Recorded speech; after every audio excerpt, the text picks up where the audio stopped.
everyone, Ren here, and today we are going to be talking about episode 11 of Shadowhunters!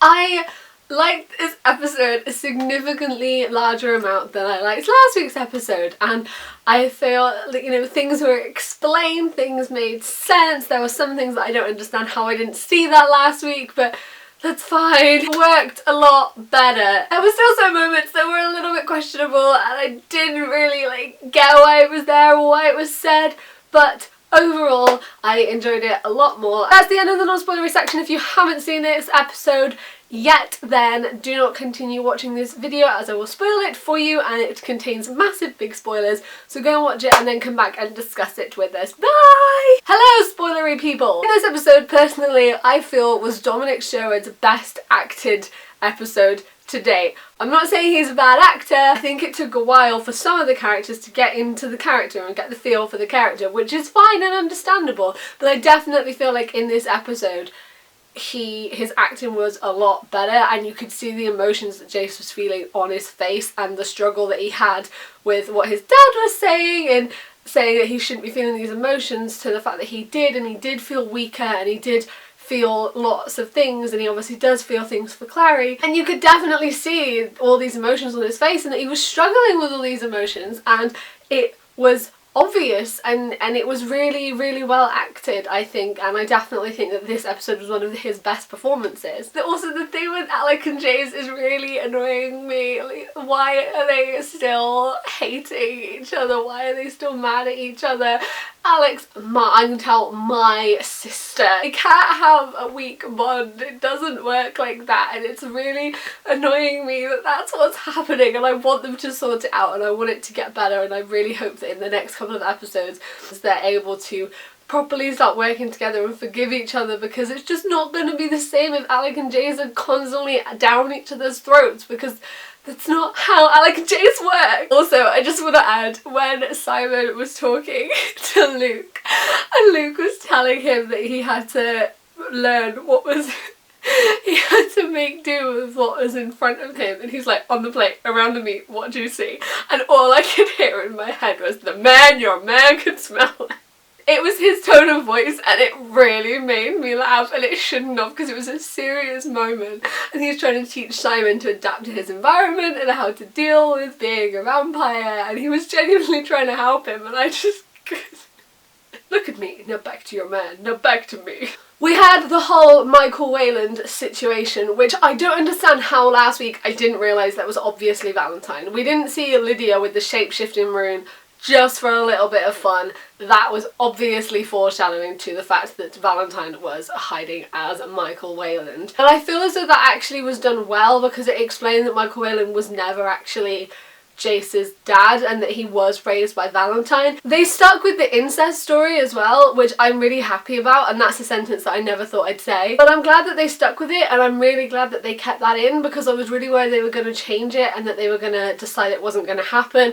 And I feel as though doing that is actually quite a brave move, and sticking with it was quite a brave move, because I feel as though there's going to be lots of people that haven't read the books that obviously didn't see that coming and don't know what happens next. So I'm really glad they did that. It felt a bit rushed how it all happened, but I definitely feel as though it was done well, and I'm glad how they did it. Also glad that Valentine did explain that he was the one that did raise Jace, and that this whole time he'd had a Michael Wayland glamour run, which I feel as though was really good and did make a lot of sense, and it completely excludes Michael Wayland from the picture. So later on we can find out more and it will be easier explained. I don't want to spoil it if people haven't read the books, but you know what I mean. And then we had more of Rafael, and I really like Rafael, and I like what he does with Simon. As the blood stash made me laugh. It's just little pin pad blood bank stash.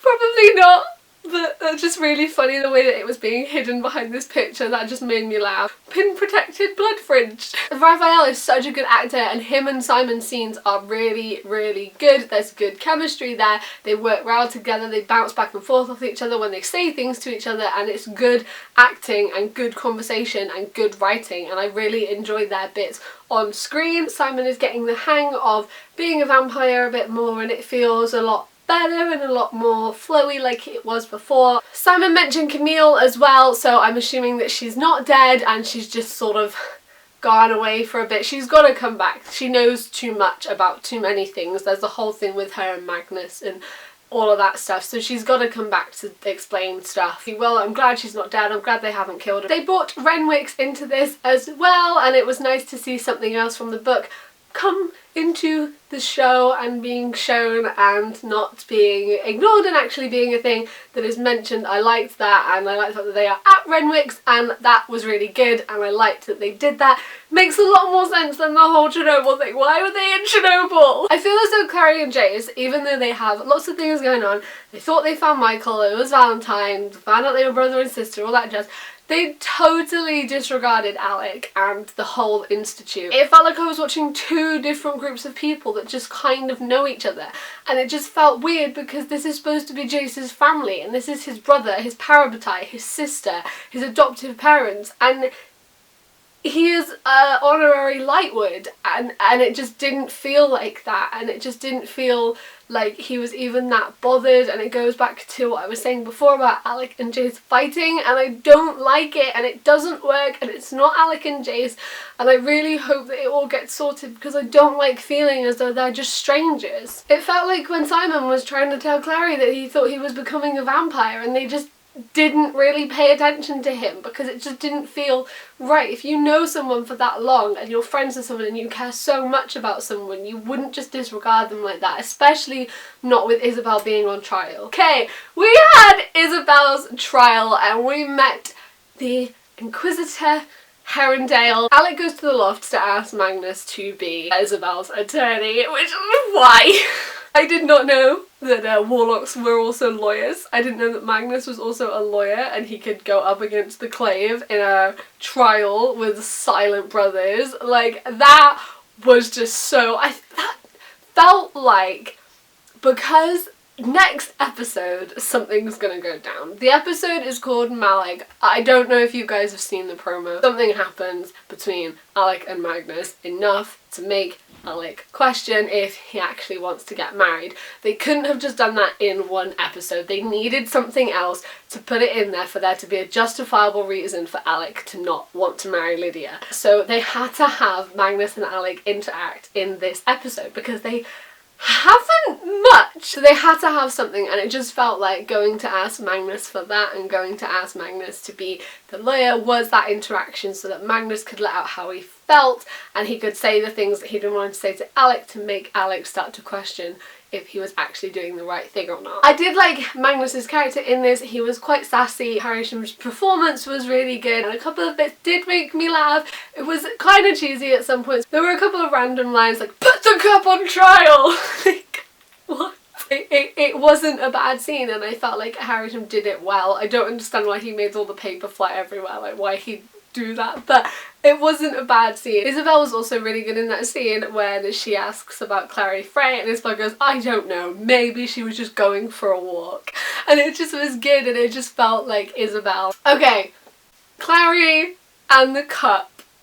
What? Do as I command you. They gave Valentine the fake cup and Clary had a glamour on it and it said "World's Best Dad," and it was just a mug, and that made me laugh. That was a little thing that made me go ha, and it was quite funny, and I did feel though Valentine's acting, Alan Sprung, his acting was fantastic, and that whole scene, like acting wise and admitting the whole brother and sister thing, was done really well. It was really good. The whole I also drawn to each other because blood calls to blood, and it just reminded me of Sebastian and the things that he says to Clary in City of Fallen Angels and City of Lost Souls. Alan Sprung did that fantastically and very much portrayed Valentine in this really creepy, weird way, and it's such an odd situation because obviously Jace was raised by Valentine, Clary was raised by Jocelyn, so when Jace is saying to Clary, you'd have killed him, it's not that Jace was weak, it's that he genuinely was his dad and he raised him, and Jace does love him. Even later on in the books when sometimes he talks about his father, he means Valentine, and I feel as though Dom really showed that struggle. Alan really showed that